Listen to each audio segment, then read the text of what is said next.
Sickle cell रोग एक विरासत में मिला रक्त विकार है जो बचपन के दौरान और जीवन भर लक्षण पैदा कर सकता है। यह गंभीर दर्द के एपिसोड की विशेषता है। सिकल सेल रोग भी संक्रमण के जोखिम को बढ़ा सकता है और आपको कम ऊर्जा दे सकता है। बीमारी की जटिलताओं के परिणामस्वरूप दृष्टि संबंधी समस्याएं और स्ट्रोक हो सकते हैं। सिकल सेल रोग आनुवांशिक है और वंशानुक्रम के पैटर्न के कारण यह स्थिति के पारिवारिक इतिहास के बिना भी आपको या आपके बच्चे को प्रभावित कर सकता है। 3 सिकल सेल रोग के कुछ भिन्न प्रकार हैं, जिनमें सिकल सेल एनीमिया और हीमोग्लोबिन एससी रोग शामिल हैं। निदान आमतौर पर शिशु जांच रक्त परीक्षणों के साथ किया जाता है। सिकल सेल रोग का कोई इलाज नहीं है, लेकिन विभिन्न उपचार रणनीतियों के साथ इस स्थिति को प्रबंधित किया जा सकता है। हमारे साथ आज है सुप्रसिद्ध हिमाटो-ऑन्कोलॉजिस्ट डॉक्टर आकांक्षा सालकर, जिन्होंने सिकल सेल जैसे बीमारियों और रक्तपेशी संबंधी जानकारी, उसके उपचार और निदान के बारे में जानकारी दी। तो आइए मिलते हैं डॉक्टर आकांक्षा सालकर से।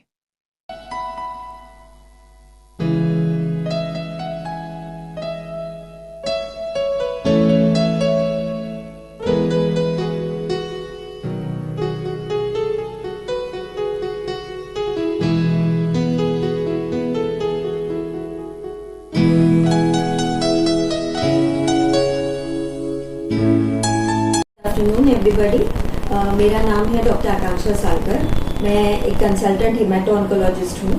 ये मेरा सेंटर है हीम केयर सेंटर। यहाँ पे हम सारे ब्लड रिलेटेड जो डिसऑर्डर्स हैं, मतलब रक्त संबंधित आजार, इनका हम निवारण करते हैं।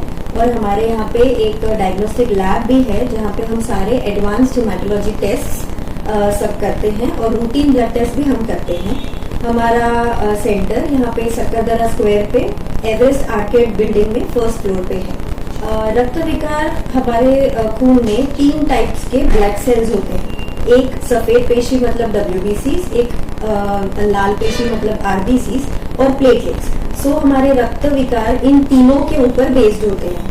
अगर हमारे सफेद पेशी कम ज्यादा होते हैं या फिर लाल पेशी कम ज्यादा होता है या फिर प्लेटलेट रिलेटेड जो डिसऑर्डर्स है, उन सब का निवारण हमारे जो रक्त संबंधित विकार तज्ञ जो होते हैं इन सब डिसऑर्डर्स में डील करते हैं। जैसे आपने सुना होगा ल्यूकेमिया, लिम्फोमा, मल्टीपल माइलोमा। अगर किसी का खून कम है मतलब anaemia, thalassaemia, sickle cell anaemia हमारे महाराष्ट्र में बहुत कॉमन है। बहुत ही ज्यादा मतलब हमने पेशेंट्स देखे हैं सिकल सेल एनीमिया के, जिनको पूरी तरीके से ठीक से उपचार नहीं मिलता है। तो उनको हमेशा एक हिमेटो-ऑन्कोलॉजिस्ट या हिमेटोलॉजिस्ट जिसे हम बोलते हैं उनके पास जाना चाहिए। तो वो उनका प्रॉपर डायग्नोसिस करेंगे और प्रॉपर ट्रीटमेंट करेंगे। वैसे ही जैसे प्लेटलेट के डिसऑर्डर्स होते हैं जिन्हें हम कोएगुलेशन डिसऑर्डर्स बोलते हैं, या फिर प्लेटलेट कम होना जो थ्रोम्बोसाइटोपेनिया, इन सब चीजों का निवारण एक रक्त विकार तज्ञ करता है। अनीमिया एक अलग ही टॉपिक है। अनीमिया का कारण हमारे यहाँ पे जो फीमेल्स है मतलब जो महिला वर्ग है, वो लोगों का खाना पीना, खान पान ये सब इतना अच्छा नहीं होता है।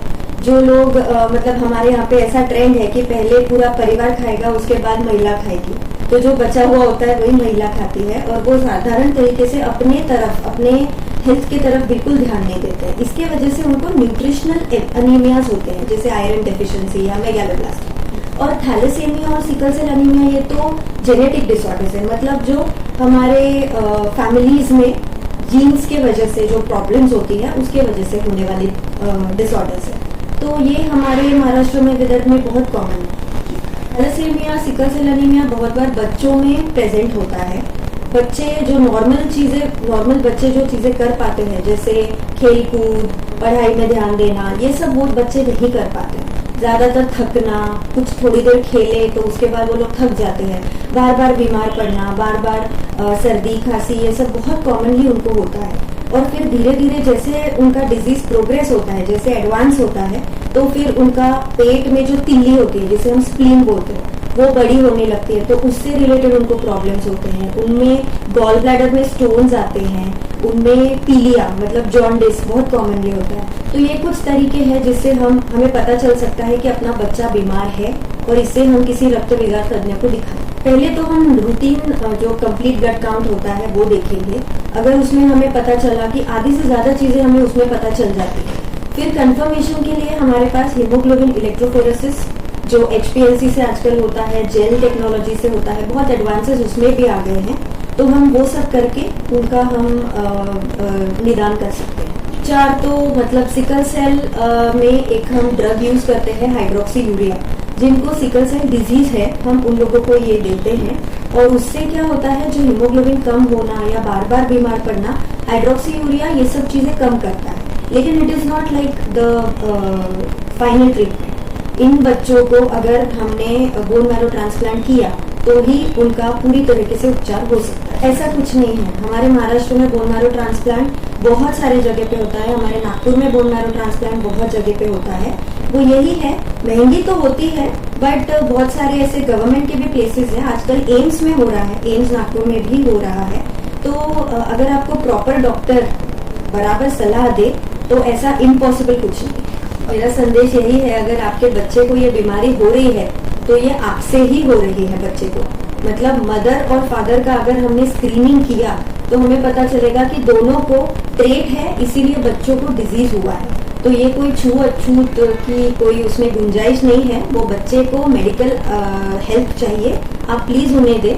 और ये कोई ऐसी संसर्गजनक बीमारी नहीं है जो हम फैलेगी एक दूसरे को। सो प्लीज ऐसा मत करिए, इसे आप एक सोशल टैबू मत बनाइए, खुल के सामने आइए कि हमारे बच्चे को ये बीमारी है और इसके लिए हम क्या कर सकते हैं। हीम केयर सेंटर एक एडवांस्ड हीमेटोलॉजी क्लिनिक और लैब है।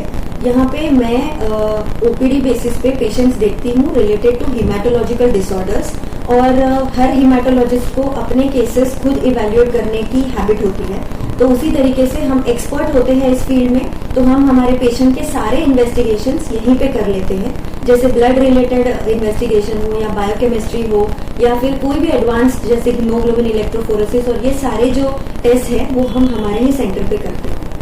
मेरा एक वेबसाइट है heemcarecenter.in, आप प्लीज़ अगर गूगल पे लॉगिन करें तो आपको ये सेंटर मिलेगा, वहाँ पे हमारी अपॉइंटमेंट लिंक्स है, अपॉइंटमेंट नंबर्स है। हमारे यहाँ पे जो दूसरे भी डॉक्टर्स हैं जैसे डॉक्टर अमित सालकर जो कार्डियोलॉजिस्ट है, डॉक्टर रमेश सालकर जो सीनियर फिजिशियन है, कंसल्टेंट फिजिशियन, वो भी बैठते हैं अपॉइंटमेंट बेसिस पे, तो उनके बारे में भी आपको पूरी इन्फॉर्मेशन मिलेगी। तो आप प्लीज़ वो लिंक पे जाएं और सर्च करें तो आपके सारे क्वेरीज सॉल्व हो जाएंगे। हमारा हॉस्पिटल हमारा क्लिनिक और lab Everest Arcade 1st floor Sakkardara square पे है।